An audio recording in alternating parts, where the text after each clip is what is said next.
A few weeks ago, I finished the Jag off. I was washing it and I had a special video coming up in the future, something that you all might be interested in. And here it is. It is an Aguri P40 Max. Now, I've never been a fan of pressure washers. I've always washed my cars by hand. It takes longer, but I don't know, something about it. However, with the massive collection of cars that I seem to have at the moment and lack of time with a pet human, this I thought might be worth a bit of investment. Now, it's a battery-powered pressure washer. That's the main unit. We've got quite a chunky battery. I went for the slightly bigger 4 amp hour battery. And now apparently the advantage of this thing is you can use it out of a bucket or connect it to the tap. I've got both options here, just purely because it says it can do it. I'm going to try and use it out of a bucket just to see how well it works. And there is a battery charger. We've got plenty of hose, the really important snow foam lance, which I'll get to in a moment. Some other adapters, bits and pieces. That is your pickup from a bucket, so we'll be using that one. And then you've got a big lance, a smaller one. So I'm going to assemble this all. I've never used snow foam before, so I spoke to one of our suppliers and they recommended Power Maxed. So this wasn't cheap. This was about 15 quid for a bottle. So James, if you're watching, this better be good. Right, so I have connected the battery up. The supplied hose, I've connected the filter to go in the bucket and this connector to go on there. Now, one thing I will say about these connectors is I don't really do gardening or anything, but I have used hose pipes and stuff before. And I don't know about these connectors, but they do feel a little bit cheap. That said, this wasn't a massively expensive kit, so I'm not too bothered. So we've got snow foam lance. I'm going to put some of that snow foam in a moment. But basically, they go in at about 40-degree angle, push together and twist.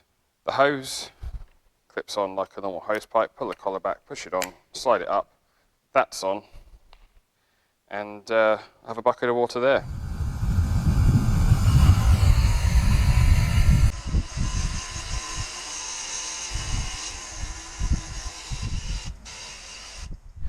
Okay, I've done half the car and run out of foam in my little pot. So I would say the pot's possibly a little bit small.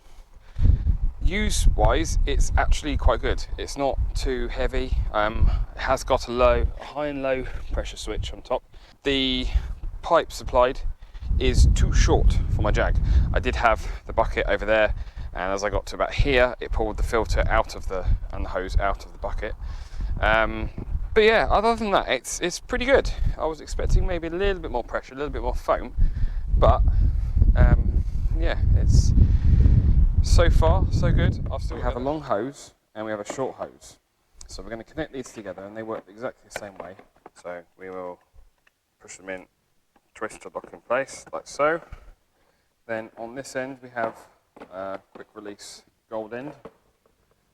In this little bag we have a red and green adapters. The red one, you can see that is just I think that's just going to be a straight jet. This one's got a little line in it, so that should be like a more of a tapered jet, so we're going to go with that one. There we go. So I'm going to refill my bucket and let's jet wash this thing.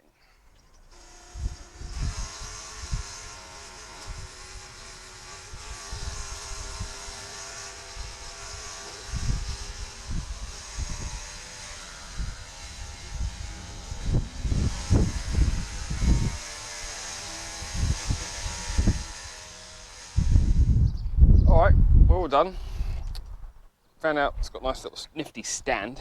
I would say bucket is great, but it's a bit fiddly. You've got to keep an eye on it. The filter likes to float, so you can see there, so taking it out, it's just sitting on top. It does work, but you do have to keep an eye on it. It keeps popping out of the bucket because the hose is possibly a little bit short. But it does get you out of trouble if you're on holiday or something. All of that sits in that one box.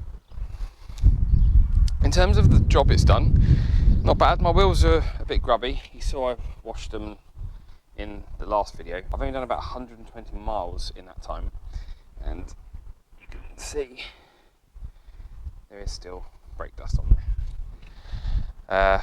Not too bothered about that. Brake dust, I know, is not easy to come out, and this car's been sat a long time, so the wheels aren't polished. They haven't got a good finish to them. There are bits where there's still some soap. That's probably more my technique than anything else. One thing I did want to know is, you can make it out, there's some little greenery in there where it's, I think it's like moss, where it's sat for so long. Most of it has gone, so it did do a good job at that. Bits of bird poo. I haven't washed over this with a sponge at all today, so did kind of experiment. Some of it, you know what bird poo is like, it does like to sit on there. I mean, this bit was a really big bit, this was like that, and it's got most of that off. There was a lot of bird poo over here on this corner, all of that's gone. So overall, I'm pretty impressed with it. The soap pot, I think, could have been a bit bigger. I only managed to do half the car with that, and yeah, that ran out pretty quick. But the unit itself, if you're doing any kind of pressure washing, especially out of a bucket, yeah, brilliant. I paid £160, I think it was on offer. I think the normal price is just a smidge over 200, which is, when you compare the stats to similar battery powered pressure washers, it's slightly above. I think it's only a year guarantee, the others have 2 year, so do bear that in mind if you're going to use it a lot.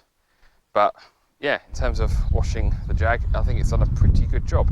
Once it's all polished and clayed and protected, not necessarily in that order, I think this will do a great job of maintaining that, and it's obviously a lot quicker and a lot easier than using a bucket. So if you like this video, do give us a thumbs up. If you want to check out my other videos, you want to subscribe, you know where to do that, and I will see you next time.